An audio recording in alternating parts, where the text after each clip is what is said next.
দীর্ঘ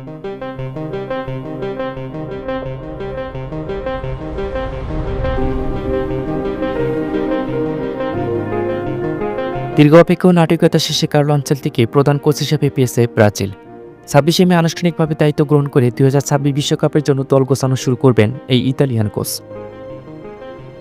তবে কাজটা আনচেলত্তির জন্য মোটেও সহজ হবে না। টানা ব্যর্থতায় সাম্প্রতিক সময়ে ব্রাজিলের পারফরমেন্স রীতিমতো তলানিতে বসেছে। সেই তলানি থেকে উঠে এসে সাফল্যে ফিরিতে মূলত আনচেলত্তির শরণাপন্ন হয়েছে ব্রাজিলিয়ান ফুটবল ফেডারেশন CBF। ব্রাজিলের জন্য সাফল্য বলতে মূলত বিশ্বকাপ জেতানোই বোঝায়। সব মিলিয়ে আনচেলত্তির জন্য চ্যালেঞ্জটা এখন বিশাল। ভিনিসিয়াস রদ্রিগোর কোচ হিসেবে দায়িত্ব নিতে চলা আনচেলত্তির ইউরোপিয়ান ক্লাব ফুটবলের অন্যতম সফল কোচ। সেই সাফল্যের উপর আস্থা রেখেই মূলত তাকে বেছে নিয়েছে CBF। প্রশ্ন হচ্ছে, সেই সাফল্যকে আনচেলত্তি ব্রাজিলের ডাগআউটে দাঁড়িয়ে এনে দিতে পারবেন? বার্তা সংস্থা AFP এমন 3টি প্রশ্ন উল্লেখ করেছেন যা আনচেলত্তিকে ব্রাজিলের কোচ হিসেবে বড় সাফল্য এনে দিতে পারে বলে মনে করছেন। শান্ত স্বভাব। কোয়াইট লিডারশিপ বইয়ের লেখক আনচেলত্তি শান্ত স্বভাবের মানুষ হিসেবেই পরিচিত। ফুটবল দুনিয়ায় পাহাড় সমান চাপ নিয়ে ঠান্ডা মাথায় সামলানোর অভিজ্ঞতা আছে তার। তুমুল চাপের মুখেও নিজেকে স্থির রাখতে পারেন।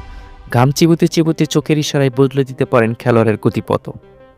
এমন চাপ নিয়ে Real Madrid, Chelsea, Bayern Munich, AC Milan ও PSG-র মতো বিশ্বসেরা ক্লাবগুলোর হয়ে সাফল্য পেয়েছেন আনচেলত্তি। ব্রাজিলের ডাগআউটে চাপটা আরও বেশি থাকবে। আনচেলত্তির শান্ত স্বভাব সেই চাপ সামলানোর কাজটা নিশ্চিতভাবেই অনেক সহজ করে দেবে বলে মনে করেন।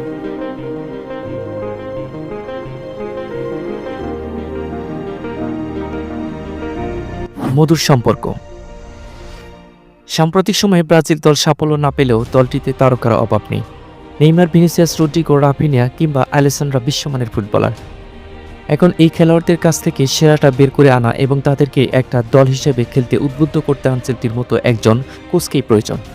আনচেলত্তি নিজের ব্যক্তিত্বের মাধ্যমে সহজেই স্বভাবকে প্রভাবিত করে রাখতে পারেন। খেলোয়াড়দের সঙ্গে তার রসায়ন বেশ চমৎকার। পাশাপাশি দলের সদস্যদের মধ্যে পারস্পরিক সম্পর্ক দৃঢ় রাখতেও ভূমিকা রাখতে পারেন, যা ব্রাজিলের তারকাবহল দলটিকে ঐক্যবদ্ধ করে তুলতে সহায়তা করবে বলে অনেকেই মনে করেন।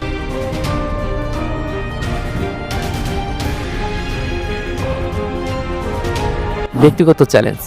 আনচেলত্তি ইতিহাসের একমাত্র কোচ যিনি ইউরোপের শীর্ষ 5 ঘরোয়া লিগের প্রতিটিতেই শিরোপা জিতেছেন।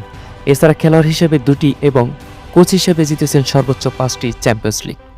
এখন একটি বিশ্বকাপ ট্রফি আনচেলত্তি ট্রফি ক্যাবিনেটে পরিপূর্ণ করবে। সেই চ্যালেঞ্জ নিতেই আনচেলত্তি ব্রাজিলকে হ্যাঁ বলা। আর কঠিন পরিস্থিতিতে ঘুরে দাঁড়ানোর অভিজ্ঞতা তো তার আছেই। 2019 সালে এভারটনের দায়িত্ব নেওয়ার পর কোচ হিসেবে তার শেষ ডাকা ফেলেছিল অনেকেই, কিন্তু সেখান থেকে ঘুরিয়ে দাঁড়িয়ে রিয়ালকে সাফল্য এনে দিয়েছেন তিনি।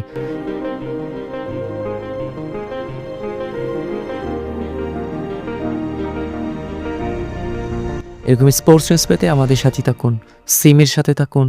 সিমি।